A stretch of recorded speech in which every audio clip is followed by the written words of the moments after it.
Imagine a girl, barely 14, her silk dress trembling under the torchlight as the palace gates close behind her. She has been promised to a man she has never met, a sultan feared across continents. The sound of drums echoes through the marble halls, drowning her last cry for freedom.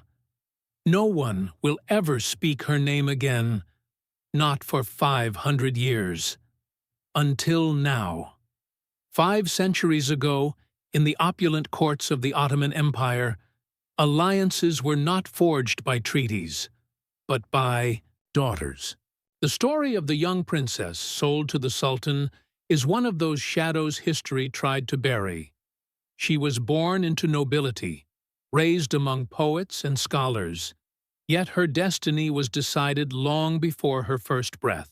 Across the empire, whispers told of sultans who took child brides to secure loyalty, expand dynasties, and silence rivals. Behind the golden walls of Istanbul's palaces, unimaginable suffering wore the disguise of royal luxury. This tale, reconstructed, from faded letters, forgotten diaries, and fragments of court records, reveals not only the tragedy of one girl, but the system that fed on innocence for power. Tonight, we uncover her forgotten voice, echoing through centuries of silence. Where are you watching from? And what time is it right now? Let us know in the comments.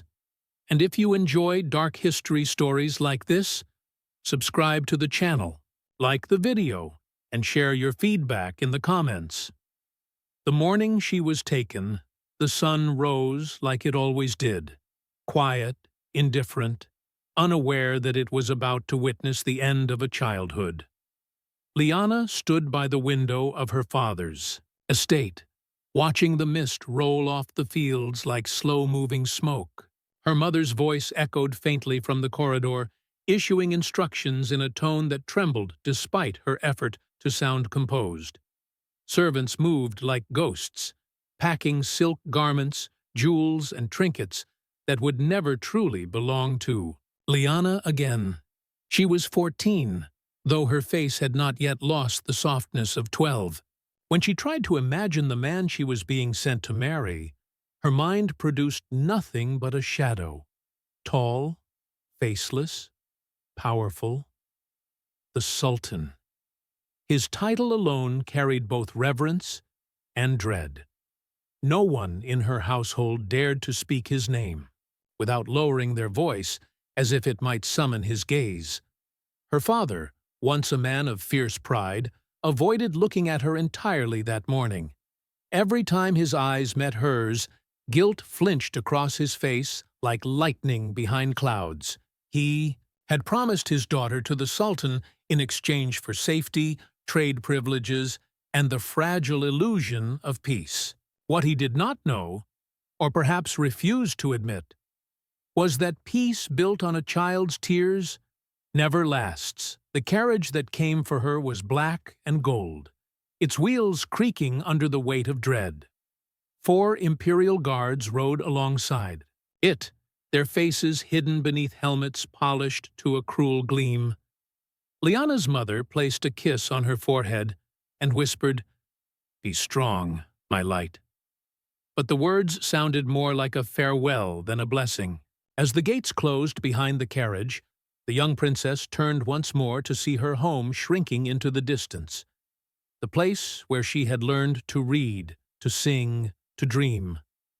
With each turn of the wheel, her world became smaller, and the empire's grasp grew tighter. For days, the journey carried her through forests, rivers, and villages that bowed in silence as the imperial procession passed. Inside the carriage, the scent of rose water mingled with the metallic tang of fear. She tried to distract herself with the rhythm of the wheels, counting every sound until sleep took her. But even in sleep, she dreamed of doors closing.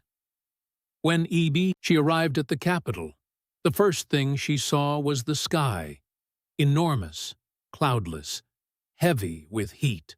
The palace loomed in the distance, rising from the earth like a mirage of marble and gold. The city's streets were lined with people who watched as the carriage passed, some with pity, others with envy. They saw silk and jewels, not the chains, beneath them. The imperial gates opened with a slow groan, revealing courtyards so vast they could swallow entire villages. The air smelled of incense and jasmine, but beneath it lingered something colder, the faint scent of iron and control.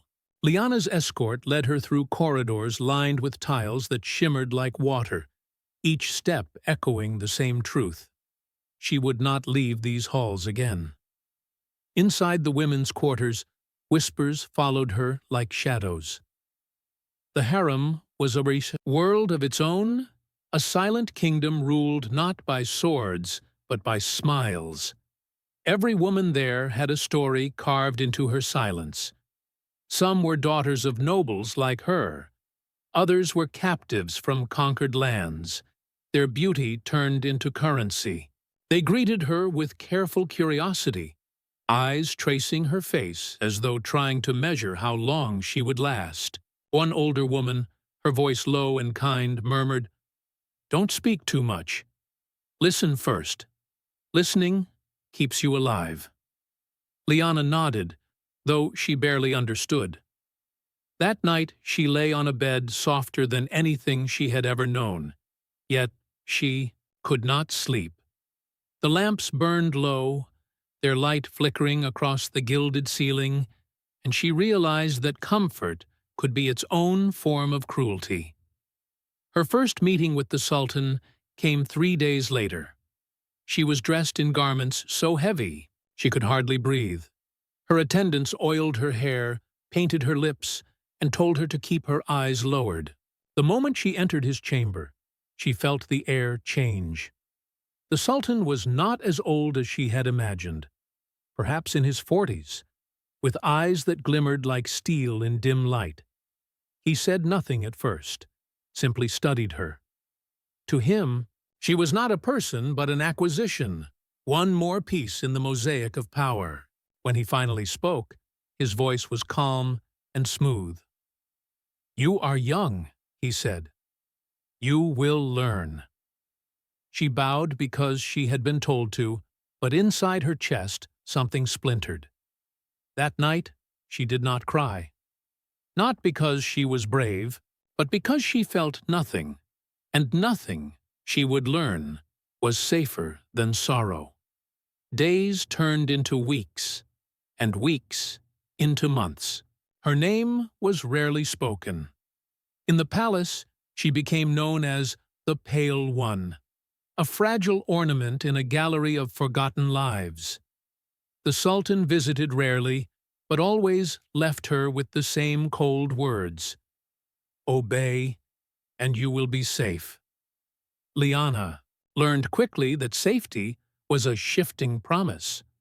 She saw women disappear overnight, their rooms emptied by morning.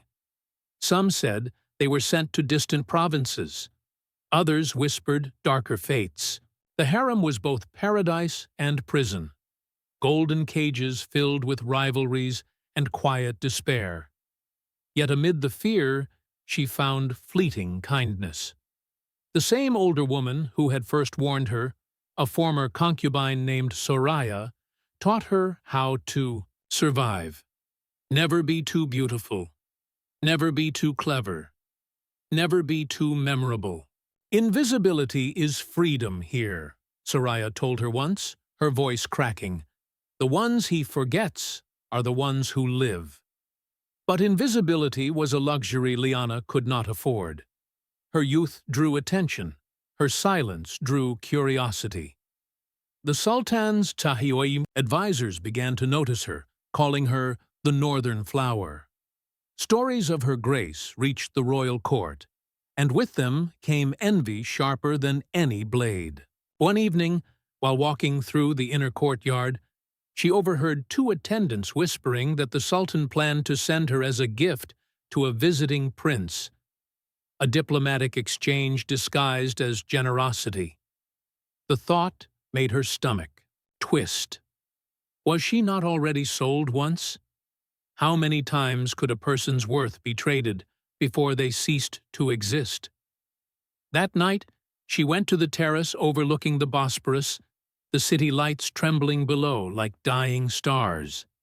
She looked out and whispered to the dark, "If anyone remembers me, let it not be for what they took, but for what I endured." In the centuries that followed, her story would nearly vanish. The empire would rise, fall, and transform, its rulers replaced by others whose crimes were recorded. But hers was not. For 500 years, her name remained hidden in archives, her letters lost in translation. Only fragments of her life, a diary page, a merchant's account, a faded portrait, would survive. Historians would debate whether she was real or a legend, but the pain in those fragments felt too human to be fiction. Her tragedy was not a tale of love or betrayal, but of a system that devoured innocence for power. And as modern scholars began piecing her story together, one truth became clear. History often silences its victims, but silence is not the same as forgetting. Years passed inside the palace, measured not by seasons, but by whispers. The girl who once trembled in the carriage had become quieter, her voice turned inward, her gaze always slightly distant, as if her spirit lingered somewhere the palace could not reach. Liana learned the rhythm of the harem, when to move, when to bow, when to disappear. She knew which corridors creaked, which eunuchs could be trusted, and which women carried secrets like daggers hidden beneath silk. Every day, the Sultan's shadow fell across her life, even when he was far away. He would send for her occasionally, not out of affection, but possession, a reminder that her freedom was a myth written in gold. And yet, somewhere within her, a small rebellion survived. It lived in the way she hummed to herself when no one was listening, or the way she kept a scrap of parchment hidden under her pillow. Notes of her thoughts written in a language the Sultan's scholars could not read. Those words became her secret kingdom, her invisible resistance. The empire outside continued to grow, waging wars that cost thousands of lives. Inside, the Sultan aged. His once sharp eyes dulled. His power began to depend more on fear than faith. The court became a nest of intrigue, viziers plotting, brothers spying, servants bribed to whisper what they saw. Among those whispers, Liana's name resurfaced. Her quiet beauty, they said, had not faded with time. Her presence carried an unsettling calm, a mirror reflecting the sins of the powerful. One night, when the Sultan summoned her again, the women of the harem fell silent.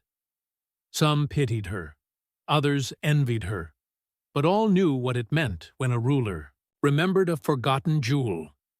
She walked to his chambers as if walking into the heart of a storm. The Sultan looked older, surrounded by luxury, yet haunted by the ghosts of the lives he had consumed. "You have changed," he murmured. She bowed her head. "So have you, my lord." That single sentence, soft, respectful, yet defiant, lingered in the air like smoke. He dismissed her without punishment. But from that day forward, she felt the invisible noose tighten. In the months that followed, small signs appeared. A servant reassigned, a guard who watched her too closely, letters going missing. Soraya, now frail but still wise, warned her in hushed tones, "When a man of power fears a woman's silence, danger is near." The Sultan's court was a place where envy could be disguised as loyalty. One of his concubines, driven by jealousy, or perhaps survival, whispered that Liana had been exchanging letters with an ambassador. a lie born from desperation. The accusation spread quickly. To question the Sultan's honor was to invite death, yet he ordered an investigation in secret. For days, the harem existed under a cloud of dread. Liana was watched, her movements noted, her few possessions searched. They found nothing, yet that was not the point. In empires built on control, innocence is never a defense. It is merely an inconvenience. One night, unable to bear the weight of suspicion, she turned to Soraya and asked, "Do you think he remembers I was a child when he took me?" Soraya's answer was quiet and devastating. Men like him do not remember children, only obedience. That truth settled over Liana like dust, soft, inevitable, suffocating. And yet, she refused to break. Instead, she began writing again, on scraps of linen and torn pages, hiding them within the cracks of her chamber wall. Her writings were not confessions, but observations. The shape of the moon over the Bosporus, the sound of distant drums, the stories of women who vanished. "If no one speaks," she wrote, "then silence becomes the language of our suffering." Years blurred. Empires shifted. The Sultan grew ill, his reign darkened by paranoia. In his final months, he demanded that all letters, diaries, and personal writings from the harem be destroyed, an order meant to erase not only the women's voices, but his own guilt. The eunuchs carried out his will, burning words written by trembling hands. But Liana's secret pages remained hidden, protected by the very walls that had imprisoned her. The night the Sultan died, the palace bells rang out in mournful rhythm. Outside, the city celebrated the end of a reign. Inside, the harem wept in confusion. Freedom was not immediate. Power rarely releases its captives quickly. The women waited, uncertain whether the next ruler would show mercy or continue their silence. For Liana, the Sultan's death brought no joy. She stood by her chamber window, watching the dawn unfold over the city he once ruled. The horizon glowed red, as if the sun itself was rising through the ashes of his sins. She whispered a prayer, not for him, but for every girl who had been traded like gold. "May we be remembered," she said, her voice steady. She knew she could never return home. The world outside had forgotten her. Her name had been erased from records, her lineage dissolved by politics. But she also knew something the empire did not. Stories cannot be destroyed, only delayed. When the new sultan took power, reforms followed. The palace changed hands, walls repainted, chambers repurposed. Many of the women were released, sent to monasteries or distant estates under the guise of retirement. Liana was among them, though she was no longer a child nor entirely free. She was 30 by then, her youth traded for survival. They gave her a small house overlooking the sea, a mercy or an exile, she could not tell. For the first time in years, she walked outside without guards. The world felt vast and fragile. She planted jasmine in her garden, its fragrance reminding her of the palace halls. And each night she would write, her words now open and fierce. She wrote not as a victim, but as a witness, determined that if history refused to remember, she would force it to. Her writings grew into a chronicle, not just of her own pain, but of others. She wrote of the girl from Persia who sang herself to sleep, the woman from Venice who carved poems into ivory combs, the child from Damascus who vanished one morning without a trace. Each story was a thread, and together they formed a tapestry of forgotten voices. In those pages, She reclaimed the power that had been taken from her. But Liana also understood danger. She knew that truth, when spoken too clearly, invites retribution. So she disguised her work as poetry, metaphors, and myths, hiding the reality beneath. Her manuscripts traveled quietly, carried by traders and scholars, copied by hand, passed in secret. Over time, her name disappeared, but her words endured. Decades later, when she died, she was buried on a hill overlooking the sea. The jasmine she had planted bloomed wildly, its roots tangled around her gravestone. The locals called it the Princess's Garden, though none remembered her true story. Her writings, scattered across the empire, survived in fragments. Some were discovered in monasteries, others in private collections. One letter, dated decades after her death, was found in an archive centuries later, signed only with the initials L.A. It read, "I was not born to be silent. Even in their silence, the women will speak through time." 500 years later, historians would stumble upon her traces. A professor in Istanbul would translate her verses, realizing that beneath the metaphors of moons and rivers lay confessions of captivity. Another scholar would find a ledger from her father's estate, revealing the trade agreement that sealed her fate. Piece by piece, her existence emerged from the shadows, forming a mosaic of tragedy and endurance. Modern readers, scrolling through digital archives, would encounter her words, still trembling, still alive. And though her name had been lost to centuries of erasure, her story burned brighter than ever, a flame that refused to be smothered by time. Centuries after her death, the palace she once walked in became a museum. Tourists wandered through its echoing halls, their footsteps replacing the whispers that once filled them. They marveled at the chandeliers, the mosaics, the carved ceilings, few realizing that behind every stone lay the memory of those who suffered unseen. In one dimly lit gallery, a curator paused before a display case that held a small, faded parchment fragment. The writing was faint but legible. "Silence was my only crime." For years, scholars debated its author, until linguistic patterns revealed a connection to the lost writings of the girl once sold to the Sultan.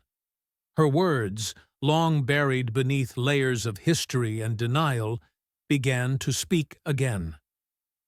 As the world changed, as nations rose and fell, her story survived in the margins, forcing new generations to confront the cost of power and the price of obedience.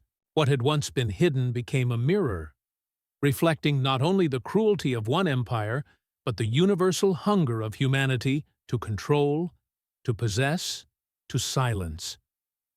In modern times, when journalists and historians began to revisit stories of women erased by history, Liana's name resurfaced like a ghost stepping out of fog.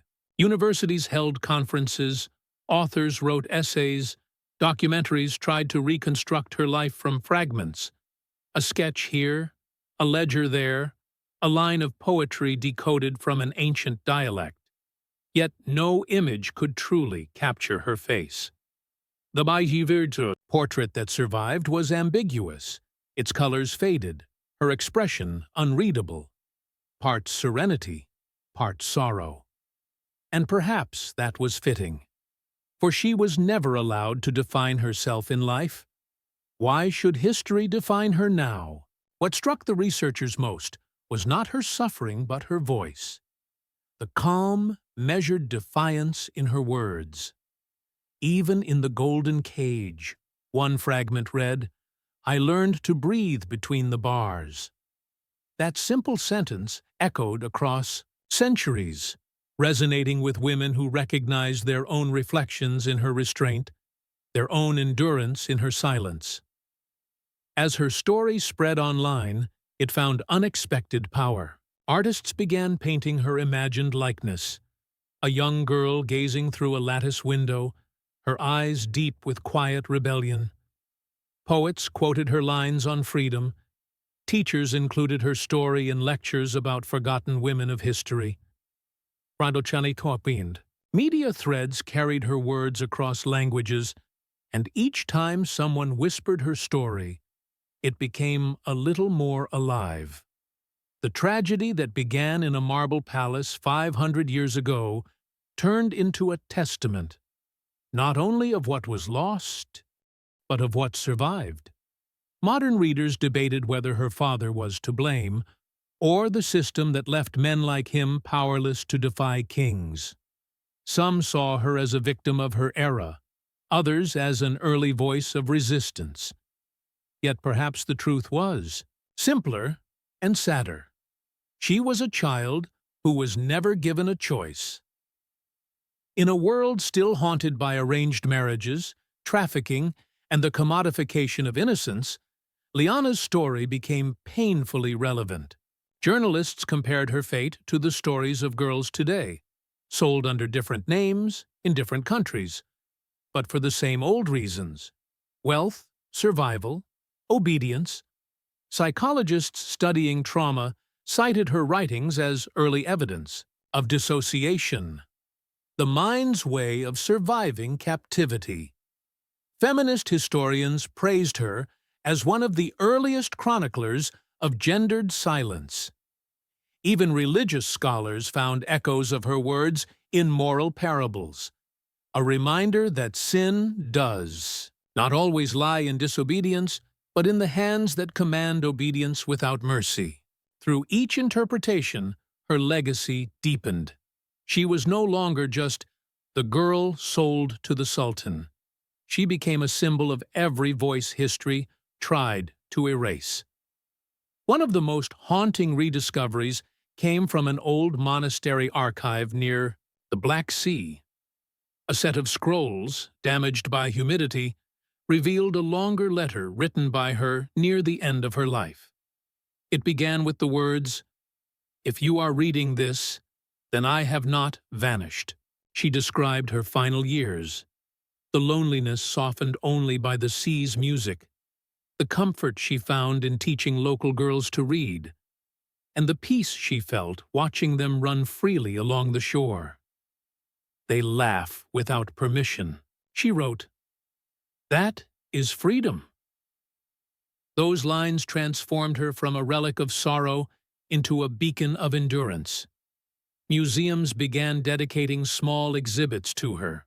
Her reconstructed diary was published under the title The Princess of Silence. Critics called it a work of history, poetry, and pain, a voice carried through centuries of dust to remind humanity of its own cruelty and grace. And yet, for all, the recognition. One truth lingered uncomfortably. Her story existed only because she suffered. It forced people to confront a question they could not easily answer. Why do we only remember women once they are broken?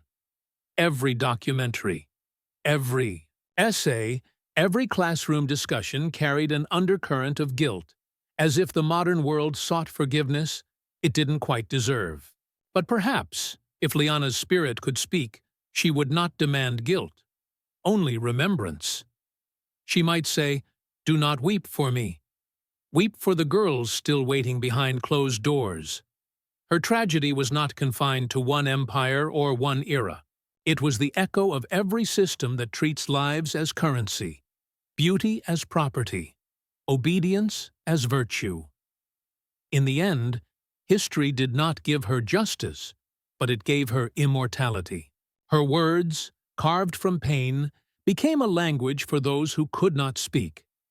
Scholars now refer to her writings as the Testaments of the Silent, studied in universities alongside the diaries of Anne Frank and the letters of forgotten queens.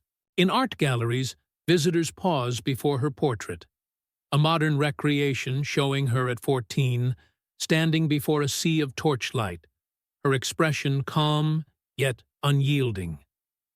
The plaque beneath it bears her final recorded words, translated from an ancient script. "They sold my name, but not my soul." The room falls silent as people read those words, some in awe, others in sorrow. And in that silence, she lives again. Her legacy continues not as a tale of tragedy, but as a challenge. She teaches that silence, once broken, can never be restored to obedience. Her voice, faint, ancient, defiant, has crossed oceans of time to reach ours. Every historian who studies her, every reader who feels her pain, adds one more breath to the life she was denied. Somewhere in the quiet halls of that old palace, perhaps her spirit still walks, not in sorrow but in victory, knowing that the world finally listened. The tragedy hidden for 500 years is no longer hidden. The girl who was once a transaction is now a testimony. And as her story closes, it leaves behind a whisper carried by the wind, a reminder, gentle yet unyielding. Remember me, not for what they took, but for what I refused to surrender. History often hides its cruelties beneath gold and glory, but sometimes one forgotten voice rises from the dust to remind us what truly matters. The story of the 14-year-old princess sold to the Sultan is not just a tragedy of the past. It is a mirror for every era that trades innocence for power, silence for survival. 500 years later, her words still breathe through time, asking us to listen, to question, to remember. Her suffering became her message. Her endurance became her legacy. And now, through every retelling, she is no longer a victim. She is a witness. Her courage forces us to look closer at the injustices we overlook and to honor those who never had the chance to speak. If you enjoyed this story, be sure to subscribe, hit the bell icon, like the video, and tell us in the comments what type of stories you'd like to see. Your engagement keeps these lost voices alive. Because every view, every comment, every share ensures that history's forgotten hearts are never buried again.